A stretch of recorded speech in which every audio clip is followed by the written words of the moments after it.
ইউনূসের এক চালে সব শেষ, তারেকের পদত্যাগ, পর্দার আড়ালের চাঞ্চল্যকর তথ্য। বাংলাদেশের রাজনীতির দাবার বন্ডে আজ এমন এক চাল চললেন ডক্টর মোহাম্মদ ইউনূস, যা কল্পনাও করতে পারেনি কেউ। বাংলাদেশের রাজনীতির ইতিহাসে আজ এক অভাবনীয় সন্ধিক্ষণ। চারদিকে কেবল একটাই গুঞ্জন, ডক্টর মোহাম্মদ ইউনূসের একটি মাস্টার স্ট্রোক কি তবে তারেক রহমানের সাজানো ক্ষমতার সিংহাসন তাসের ঘরের মতো গুড়িয়ে দিতে চলেছে। দাবার বোর্ডে যেমন একটি মোক্ষম চাল পুরো খেলা ঘুরিয়ে দেয়, ঠিক তেমনি ডক্টর ইউনূসের একটি নীরব ও কূটনৈতিক চাল আজ তারেক রহমানের গদি টলমল করে দিয়েছে। যে তারেক রহমান জুলাই বিপ্লবের উত্তাল রাজপথে শহীদদের রক্তের শপথ নিয়ে ক্ষমতায় এসেছিলেন, তিনি আজ যেন ইতিহাসের এক নিষ্ঠুর পরিহাসের মুখোমুখি। ক্ষমতায় বসার পর যে দম্ভ আর অহংকার বিএনপি নেতৃত্বের মাঝে দেখা গিয়েছিল, তা আজ তাদের জন্য কাল হয়ে দাঁড়িয়েছে। প্রশ্ন উঠেছে, কেন সারা পৃথিবী আজ এই সরকারের উপর ক্ষুব্ধ?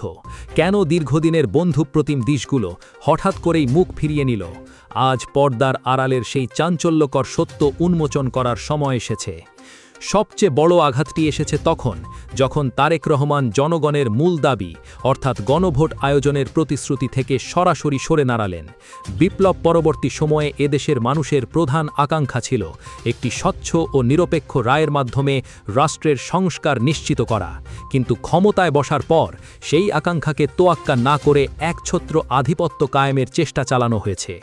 এর চেয়েও বড় কৌশলগত ভুল ছিল বিশ্ববরেণ্য নোবেলজয়ী ডক্টর মোহাম্মদ ইউনূসের সাথে সরকারের আচরণ।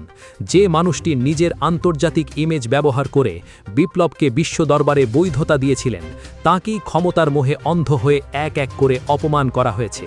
তার দেওয়া রাষ্ট্র সংস্কারের প্রস্তাবগুলোকে গুরুত্ব না দিয়ে বরং আস্তাকুড়ে নিক্ষেপ করার চেষ্টা করা হয়েছে। ক্ষমতার দপটে বিএনপি হয়তো ভুলে গিয়েছিল যে ডক্টর ইউনূস কেবল একজন ব্যক্তি নন, তিনি বিশ্ব রাজনীতির এক প্রভাবশালী কণ্ঠস্বর এবং বাংলাদেশের অলিখিত গ্লোবাল অ্যাম্বাসেডর। এই অবমাননাই আজ তাদের পতনের প্রথম সোপান হিসেবে চিহ্নিত হচ্ছে। আন্তর্জাতিক অঙ্গনে সরকার আজ এক ভয়াবহ কূটনৈতিক ফাঁদে আটকা পড়েছে। গণতান্ত্রিক প্রক্রিয়াকে বৃদ্ধাঙ্গুলি দেখানো এবং গণভোটের প্রতিশ্রুতি ভঙ্গ করায় ওয়ার্ল্ড ব্যাংক, IMF থেকে শুরু করে বড় বড় কোনো দাতা সংস্থাই আজ এই সরকারকে আর বিশ্বাস করতে পারছে না। ফলে দেশ আজ এক চরম অর্থনৈতিক ও জ্বালানি সংকটে নিমজ্জিত।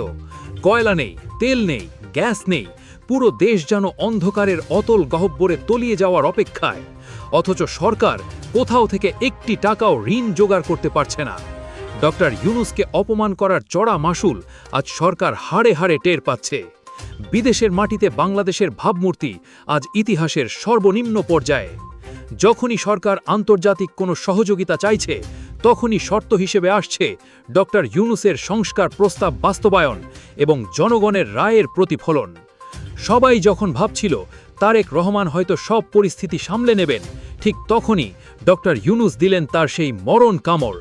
তিনি রাজপথে কোনো রাজনৈতিক সহিংসতায় লিপ্ত হননি, কোনো জনসভা করেননি, বরং তিনি তার দীর্ঘদিনের অর্জিত আন্তর্জাতিক নেটওয়ার্ক ও প্রভাবকে কাজে লাগিয়েছেন। জাতিসংঘ থেকে শুরু করে ইউরোপীয় ইউনিয়ন পর্যন্ত আজ সরব হয়ে উঠেছে বাংলাদেশের গণভোট ও মানুষের মৌলিক অধিকার নিয়ে। ইউনূস বিশ্ব নেতাদের চোখে আঙুল দিয়ে বুঝিয়ে দিয়েছেন যে জনগণের ম্যান্ডেট ছাড়া কোনো সরকারি আন্তর্জাতিক অঙ্গনে বৈধতা পাওয়ার যোগ্য নয়। এই শক্তিশালী কূটনৈতিক চাপে সরকার আজ পুরোপুরি একঘরে। ডলার সংকটে দেশের বড় বড় ব্যবসায়ীরা এলসি খুলতে পারছেন না। বাজারে আগুনের উত্তাপে সাধারণ মানুষের নাভিশ্বাস উঠেছে। সাধারণ মানুষের পিঠ আজ দেয়ালে ঠেকে গেছে, আর সেই ক্ষোভের বারুদেই এখন ডক্টর ইউনূস সলতে পাকিয়েছেন। বর্তমান এই সংকটময় মুহূর্তে তারেক রহমানের সামনে এখন মাত্র দুটি পথ খোলা আছে। হয় তাকে জনগণের দাবি মেনে অবিলম্বে গণভোটের ঘোষণা দিয়ে ক্ষমতা কুক্ষিগত করার নেশা ত্যাগ করতে হবে, নতুবা গণ অভ্যুত্থান আর আন্তর্জাতিক চাপের মুখে চরম অবমাননার সাথে ক্ষমতা ছেড়ে বিদায় নিতে হবে। ইতিহাসের চাকা যখন ঘোরে, তখন কোনো অহংকারই তাকে থামাতে পারে না। জুলাইয়ের রক্ত যারা ভুলে যায় এবং জনগণের রায়কে যারা বৃদ্ধাঙ্গুলি দেখায়, তাদের পতন ঐতিহাসিকভাবেই অনিবার্য। ডক্টর ইউনূস আজ প্রমাণ করে দিয়েছেন যে সত্য আর আন্তর্জাতিক সমর্থনের সামনে ক্ষমতার পেশিশক্তি কতটা তুচ্ছ হতে পারে। তারেক রহমানের এই সরকারের বিদায় ঘণ্টা কি তবে বেজে গেছে? বাংলাদেশের মানুষ কি তবে খুব শীঘ্রই কোনো নতুন রাজনৈতিক সূর্যোদয় দেখতে যাচ্ছে? উত্তরটা হয়তো এখন কেবল কয়েক দিনের ব্যবধান মাত্র। আজকের এই পরিস্থিতি নিয়ে আপনার মতামত অত্যন্ত গুরুত্বপূর্ণ।